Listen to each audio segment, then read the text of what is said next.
Hello दोस्तों, welcome back to the channel Horizon classes. So दोस्तों, आज के इस वीडियो में हम time value of money chapter का पार्ट 4 देखेंगे दोस्तों। और आज के इस वीडियो में हम कंपाउंडिंग टेक्निक का लास्ट पार्ट देखेंगे दोस्तों। कंपाउंडिंग टेक्निक के दो प्रॉब्लम्स हमने पिछले दो वीडियोस में सॉल्व कर लिए हैं। कंपाउंडिंग टेक्निक का लास्ट वीडियो हमारा इस वीडियो है दोस्तों। सो कंपाउंडिंग टेक्निक को हम फ्यूचर वैल्यू भी कहते हैं। हमें आज के इस टॉपिक में फ्यूचर वैल्यू निकालना है, future value of annuity series of cash flow, यानी एन्युटी मेथड से हमें फ्यूचर वैल्यू पता करना है। फ्यूचर वैल्यू किसे कहते हैं? आपको प्रेजेंट वैल्यू दिया जाएगा और आपको रेट ऑफ रिटर्न दिया जाएगा और नंबर ऑफ ईयर्स दिया जाएगा, जिससे आपको फ्यूचर वैल्यू में इसका वैल्यू कितना होगा वो आपको पता करना होता है फ्यूचर वैल्यू में। अब फ्यूचर वैल्यू में तीन मेथड से, जो दो मेथड्स हमने पिछली वीडियो में देख लिए हैं, इस मेथड में हमें एन्युटी मेथड से हमें फ्यूचर वैल्यू पता करना होता है। अब एन्युटी मेथड क्या है सर?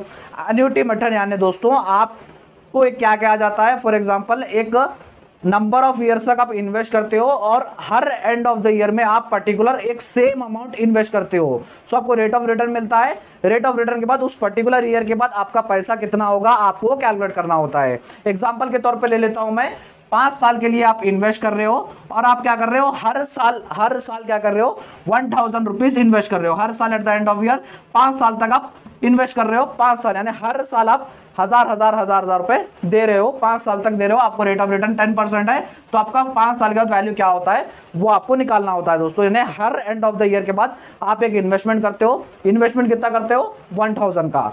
हर पर्टिकुलर ईयर के बाद आप 5 साल तक इन्वेस्टमेंट कर रहे हो, यानी हर एक ईयर के बाद हजार रुपए पे कर रहे हो। तो आपका 5 साल के बाद वैल्यू क्या होता है वो आपको कैलकुलेट करना होता है दोस्तों एन्युटी सीरीज में। इसमें क्या होता है, आपका ये जो 1000 रुपए है ये चेंज नहीं होता। 1000 रुपए क्या होता है, हमेशा कांस्टेंट रहता है। अगर चेंज हो रहा है तो वो मल्टीपल कैश फ्लो में देख लिया। यहां पर क्या होता है, यहां पर आपका अमाउंट चेंज नहीं होता दोस्तों। वही हमारा एन्युटी मेथड है दोस्तों। इसको भी सॉल्व करने के हमारे दो मेथड से, एक तो हम एन्युटी टेबल से कैलकुलेट कर सकते हैं, दूसरा हम फॉर्मूले के हिसाब से करते हैं। मेरे हिसाब से माने तो फॉर्मूले के हिसाब से चलिए। फॉर्मूले के हिसाब से कुछ करेंगे तो आपको उतना बड़ा टॉपिक कर लेना पड़ेगा, टेबल वो सब निकालना नहीं पड़ेगा। सिर्फ फॉर्मूला डालिए, आंसर निकाल लीजिए। सो चलिए बढ़ते हैं हमारे फॉर्मूले की तरफ। फॉर्मूला देखेंगे। सो दोस्तों आज के इस वीडियो में पहले हम फॉर्मूला डिस्कस करेंगे, उसके बाद क्वेश्चन मैं आपको पढ़ के अच्छे से समझा दूंगा, उसके बाद आंसर सॉल्व करेंगे और लास्ट में आपको इसी तरह का एक प्रैक्टिस क्वेश्चन दूंगा जो आप प्रैक्टिस कीजिएगा और उसका आंसर हमारे कमेंट सेक्शन में बताइएगा दोस्तों। सो चलिए बढ़ते हैं हमारे फॉर्मूले की तरफ। सो दोस्तों चलिए बढ़ते हैं फॉर्मूले की तरफ। फॉर्मूला देखिए, एफ वी का मतलब हमें फ्यूचर वैल्यू फाइंड आउट करना है, फ्यूचर वैल्यू। उसके बाद देखिए यहां पर क्या होता है, जैसे मैंने कहा 5 साल के लिए आप इन्वेस्ट कर रहे हो तो ये 5 बार प्लस होता है वैल्यू। अगर यहां पर देखिए, यहां पर मैंने एग्जांपल 3 ईयर्स का लिया है। अगर 5 ईयर्स का निकालना हो तो अभी प्लस 2 बार प्लस होंगे। देखिए फॉर्मूला है R in the bracket 1 + I n - 1। अगर एक ईयर का इन्वेस्टमेंट कर रहे हो तो सिर्फ यहां तक ही आएगा। अगर आप और सेकंड ईयर 2 साल के लिए इन्वेस्ट कर रहे हो तो फॉर्मूला आपका यहां तक आता है। ऐड क्या होता है, सब वैल्यू सेम रहते हैं, n - 2 ये चेंजेस होता है। उसके बाद थर्ड में जाइए, अगर 3 साल के लिए इन्वेस्ट कर रहे हो तो आपका फॉर्मूला यहां तक आएगा और यहां पर एक चेंजेस आएगा, n - 3। ये 2 का वैल्यू 3 हो जाएगा। अगर 4 करना तो 4 भी ऐसे, 5 करना तो भी 5 भी ऐसे दोस्तों। अब हम जानते हैं ये होता क्या है। एफ वी हमारा फ्यूचर वैल्यू है। आर यानी इवन कैश फ्लो, यानी हर साल आप कितना पैसा इन्वेस्ट कर रहे हो वो आपको आर की जगह लिखना होता है। यहाँ आर की जगह 1 तो एज इट इज रहता है। ये आई क्या है, आई यानी इंटरेस्ट रेट। आपको इंटरेस्ट रेट दिया जाएगा क्वेश्चन में, हर जगह आपका इंटरेस्ट रेट सेम आएगा दोस्तों।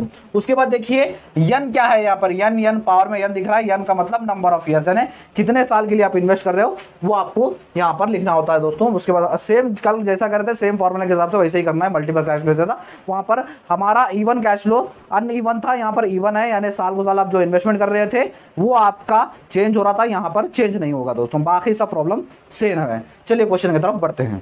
सो आ जाइए दोस्तों, हम क्वेश्चन सॉल्व कर लेते हैं। पहले क्वेश्चन पढ़ेंगे, उसके बाद आंसर सॉल्व करेंगे। क्वेश्चन है दोस्तों, calculate the future value of annuity, यानी फ्यूचर वैल्यू फाइंड आउट करो बोल रहा है एन्युटी मेथड से, of ₹5000 deposited at the end of each year.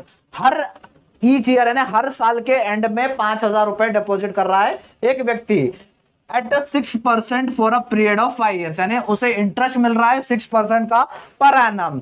5 साल के लिए वो इन्वेस्ट कर रहा है और हर साल 5000 रुपए इन्वेस्ट कर रहा है। हमें फ्यूचर वैल्यू निकालना है एन्युटी मेथड से।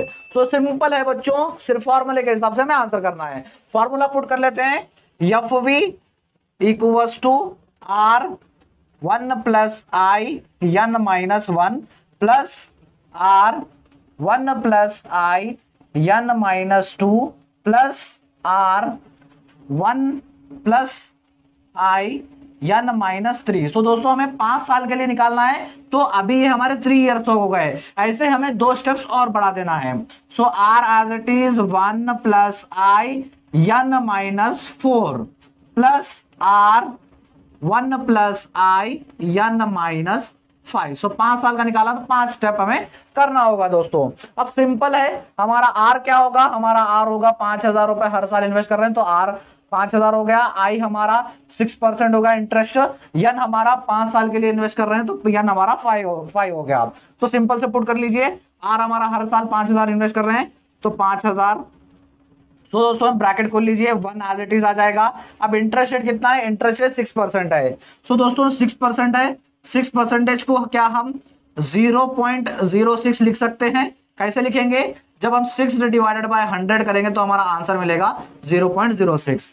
सो 0.06 हमारा इंटरेस्ट रेट मिल रहा है पर ईयर 0.06। यानी कितना था, 5 साल के लिए इन्वेस्ट कर रहे हैं तो 5 माइनस 1 प्लस आर 5000, 5 साल 5000 रुपए इन्वेस्ट कर रहे हैं plus 1 as it is. I हमारा 0.06 रहेगा, यन हमारा 5 है minus 2 plus R 5000 1 as it is plus I हमारा 0.06 यन 5 माइनस 3।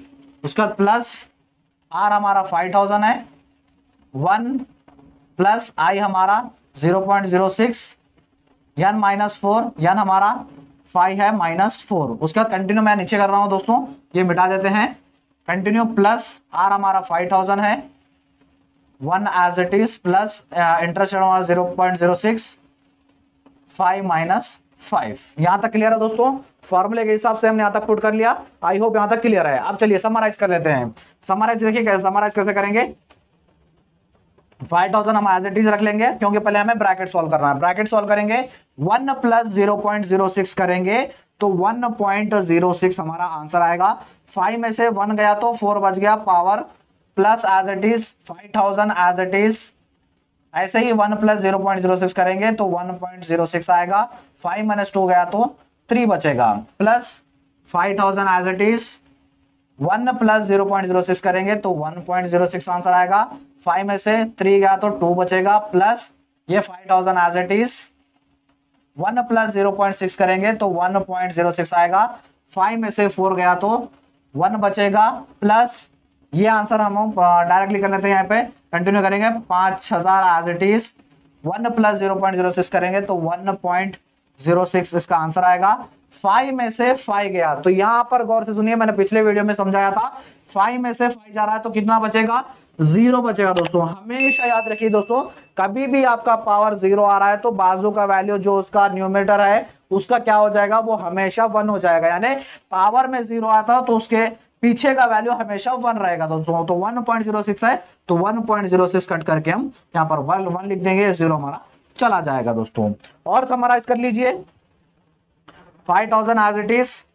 देखिए दोस्तों अब यहाँ पर 1.06 है, 1.06 को पावर 4 है तो 4 बार आप इसको मल्टीप्लाई करना होता है। 1.06 इंटू 1.06 इंटू 1.06 इंटू 1.06 करेंगे तो आंसर आएगा आपका 1.26 प्लस 5000 है एज इट इज लिख लीजिए। सो 1.06 को 3 बाय मल्टीप्लाई करो कर रहा है। 1.06 इंटू 1.06 इंटू 1.06 आंसर आएगा 1.19 दोस्तों plus as it is 5000 as it is. उसके बाद 1.06 इंटू 1.06 करो बोल रहा है तो आंसर आएगा 1.12 plus as it is 5000 as it is. So 1 बार इसको मल्टीप्लाई करना है तो आंसर हमारा 1.06 से आएगा।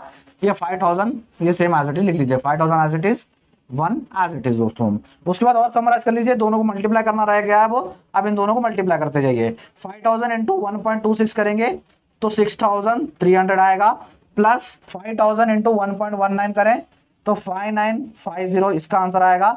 उसके बाद 5000 इंटू 1.12 करेंगे तो 5600 इसका आएगा। उसके बाद 5000 इंटू 1.06 करेंगे तो 5300 इसका आंसर आएगा। उसके बाद 5000 इंटू 1 5000।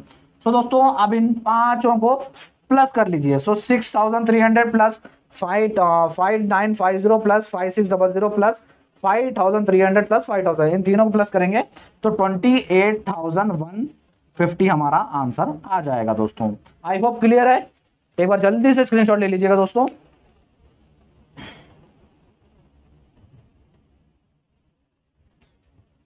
दोस्तों जैसे मैंने कहा था, मैं आपको लास्ट में इसी तरह का क्वेश्चन आपको प्रैक्टिस के लिए दूंगा, वो आपके स्क्रीन के ऊपर दिख रहा होगा। आप जल्दी से इसका स्क्रीनशॉट ले लीजिए और इसका आंसर करके हमारे कमेंट सेक्शन में इसका आंसर डाल दीजिएगा दोस्तों। और एक बात बताने दोस्तों, मैं फाइनेंशियल मैनेजमेंट के क्लासेस स्टार्ट कर दिया था BCom 5th same NEP syllabus वालों के लिए दोस्तों, जिसके प्लेलिस्ट का लिंक मैं आपको डिस्क्रिप्शन बॉक्स में दूंगा, जहां पर आपको एक ही जगह पर सारी क्लासेस मिल जाएंगी दोस्तों, जाकर देख लीजिए। इसका पार्ट 1, पार्ट 2, पार्ट 3 के भी लिंक मैं आपको डिस्क्रिप्शन बॉक्स में दूंगा।